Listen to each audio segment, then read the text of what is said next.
Warga rebutan vaksin gratis di Polres Tuban, Jawa Timur.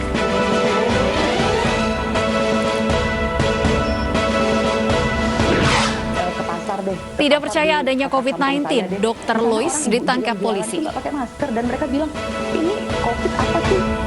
Kita aja nggak tahu, cuma COVID itu cuma ada di TV. Diduga sopir lalai, bus kecelakaan di Tol Pemalang, 8 meninggal dunia.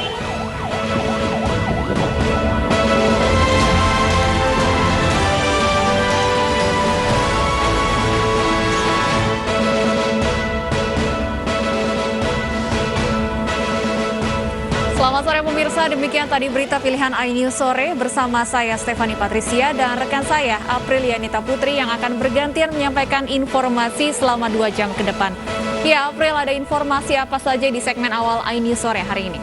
Ya, Stefani, di segmen awal iNews Sore hari ini ada 8 orang tewas dalam kecelakaan maut antara sebuah bus dan mobil box di Tol Pemalang, Jawa Tengah.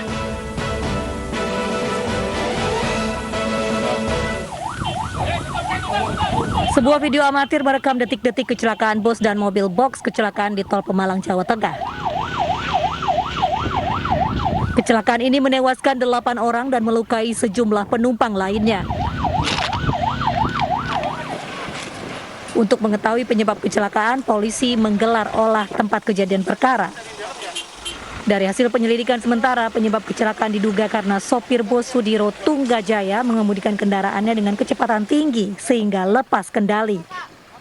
Dugaan sampai hari saat ini dengan kelalaian dari sopir kendaraan bis ya, dengan melaju kecepatan yang tinggi yang mengakibatkan meninggalnya orang. Korban tewas saat ini sudah diambil pihak keluarga untuk dimakamkan. Sedangkan 4 korban luka berat masih dirawat di 3 rumah sakit swasta di Pemalang. Dari Pemalang, Jawa Tengah, Suryono Soekarno, iNews melaporkan. Pemirsa, warga berlarian mengejar giliran pertama mendapatkan vaksin COVID-19 di Polres Tuban, Jawa Timur. Mereka juga rela berdesak-desakan untuk mendapatkan jatah vaksin gratis.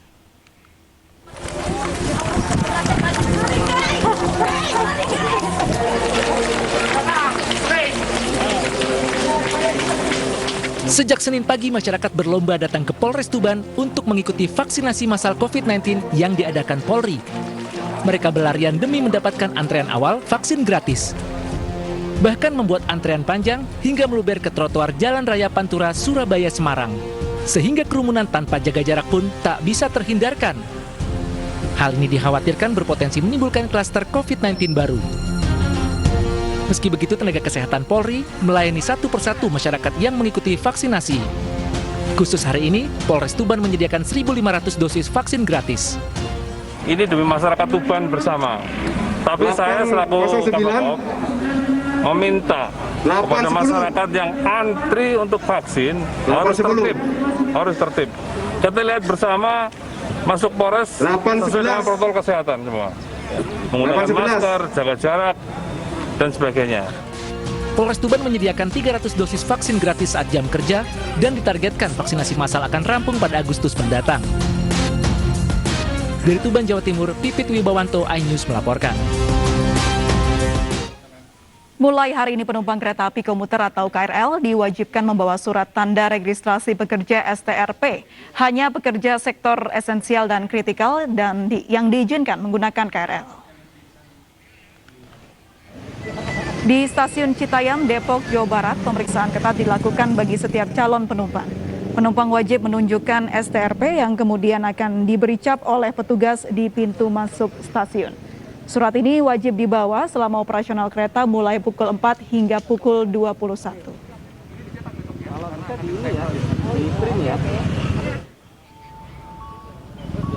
Sementara itu di stasiun Bekasi, antrian terjadi saat petugas memeriksa satu persatu STRP calon penumpang. Selain STRP, petugas memeriksa kartu tanda pengenal karyawan dan KTP. Petugas memberikan kelonggaran bagi calon penumpang untuk dapat menunjukkan STRP secara digital. Namun masih banyak penumpang belum dibekali STRP dari perusahaan dan kantor masing-masing. Mereka terpaksa kembali mengantri sambil menunggu surat tugas dari perusahaan.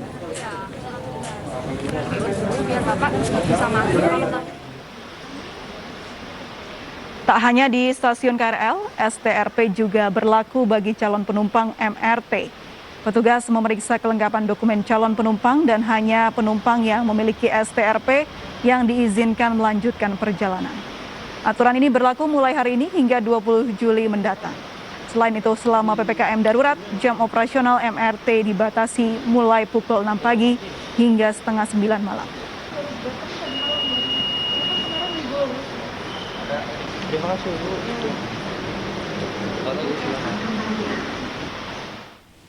Ya, pemirsa, sore ini pemeriksaan STRP masih dilakukan di stasiun KRL. Salah satunya di stasiun Sudirman. Dan untuk mengetahui suasana pemeriksaan STRP di stasiun Sudirman, sudah ada rekan kami Bayu Pradana di lokasi.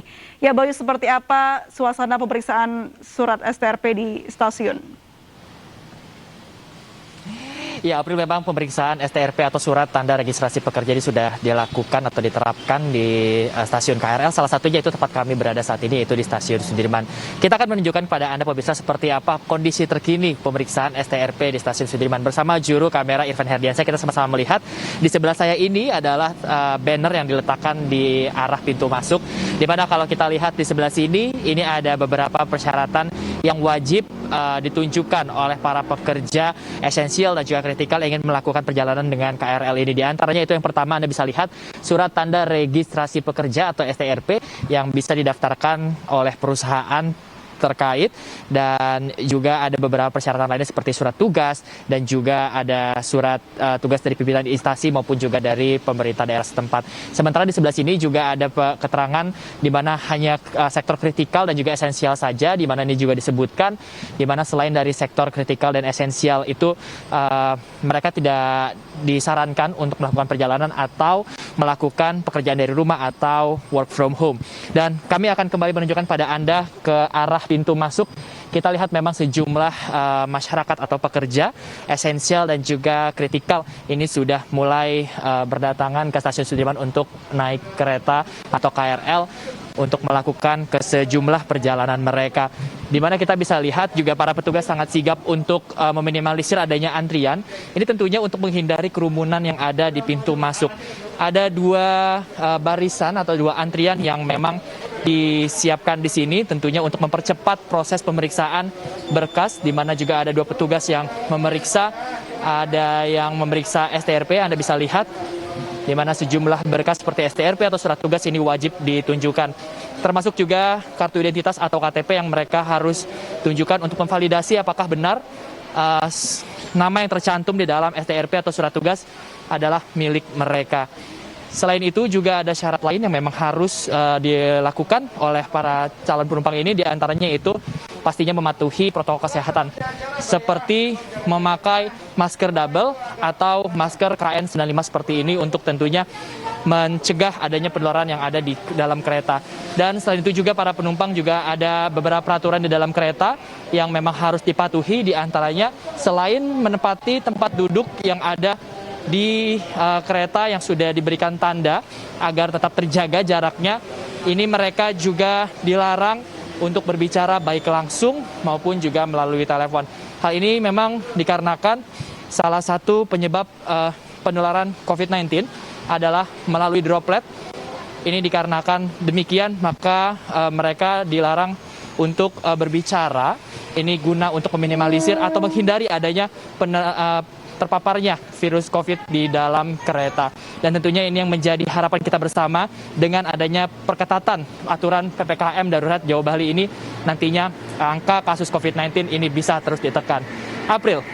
Baik, Bayu, lalu seperti apa antrian penumpang hingga saat ini? Ya, April, kembali saya akan mengajak juru kamera Irfan Herdiansyah untuk kembali kita melihat antrian. Ini sejak tadi kita juga sudah memantau hanya ada sekitar 3, paling banyak hanya ada 5 penumpang saja yang mengantri, dan memang tidak memakan waktu lama, April, hanya sekitar beberapa detik saja untuk para petugas memeriksa surat tugas ataupun STRP dan juga menyesuaikan dengan identitas masing-masing penumpang. Dan juga memang dari keterangan petugas setempat tidak ada antrian yang begitu panjang, dan memang ini gunanya diterapkan 2 barisan, dan juga ini diharapkan dapat mempercepat proses pemeriksaan berkas. Dan tentunya bukan hanya petugas dari KCI saja atau dari pihak stasiun saja, tapi juga ada para petugas keamanan yang memang turut membantu dan juga turut mengatur agar nantinya tidak ada kerumunan yang terjadi saat pemeriksaan STRP. Dan juga kita bisa lihat saat ini masih terus berjalan, baik dari para petugas dan juga para penumpang yang terus memeriksa STRP untuk melakukan perjalanan melalui KRL atau kereta api ini. April. Ya Bayu, kalau dilihat tidak adanya penumpukan antrian, apakah ini artinya ada penurunan angka penumpang yang mengunjungi stasiun Sudirman dibandingkan beberapa hari lain? Ya, April, tentunya memang kalau menurut pantauan kami sendiri ini juga beberapa waktu yang lalu masyarakat ini terus diminta untuk terus mematuhi PPKM darurat diantaranya, yaitu dengan membatasi mobilitas, dan seperti inilah kondisinya. Memang hanya mereka yang benar-benar membutuhkan saja untuk keluar rumah yang memang diminta untuk melakukan perjalanan atau bekerja. Selain itu juga memang sudah dibagi beberapa sektor seperti kritikal dan juga esensial saja yang diperbolehkan untuk bekerja.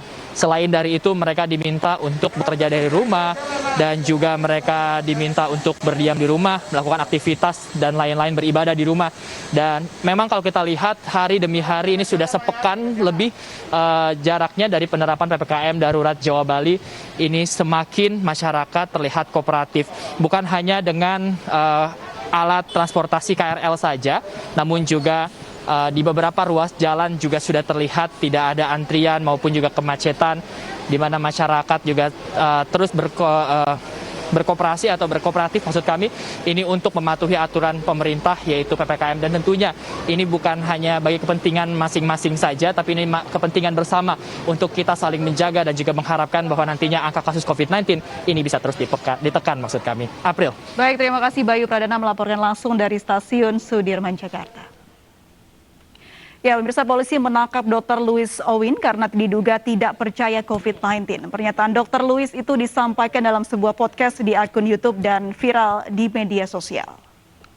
Coba Pak ke pasar di ini aja kota kampung saya deh. Di sana orang ibu-ibu yang jualan itu nggak pakai masker dan mereka bilang ini COVID apa sih? Iya, kita aja nggak tahu. Cuman COVID itu cuma ada di TV. Iya benar. Ternyata nggak ada. Benar. Pak. Inilah sepenggal pernyataan Dr. Louis Owin yang tidak percaya akan adanya virus corona. Hal ini ia jelaskan dalam sebuah podcast di channel YouTube Babe Aldo yang kini telah dihapus. Louis menjelaskan pandemi COVID-19 di Indonesia seperti lelucon dengan mencari-cari virus pada orang yang sehat.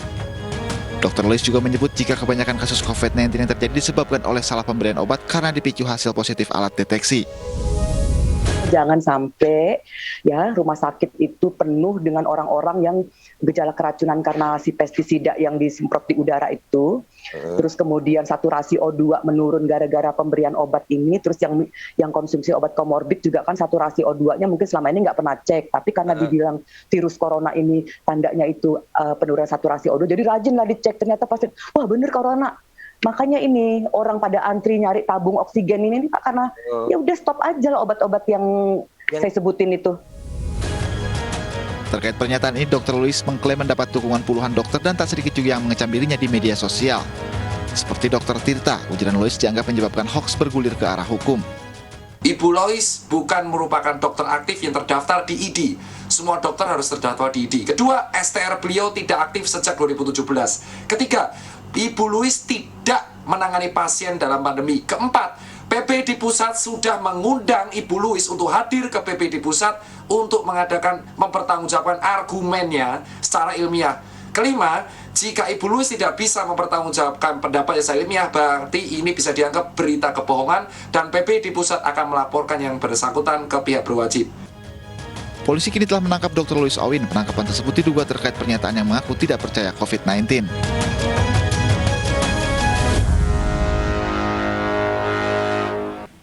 Bocah perempuan hanyut terbawa arus sungai di Rantau Prapat, Kabupaten Labuhan Batu, Sumatera Utara. Kami kembali usai jeda berikut ini.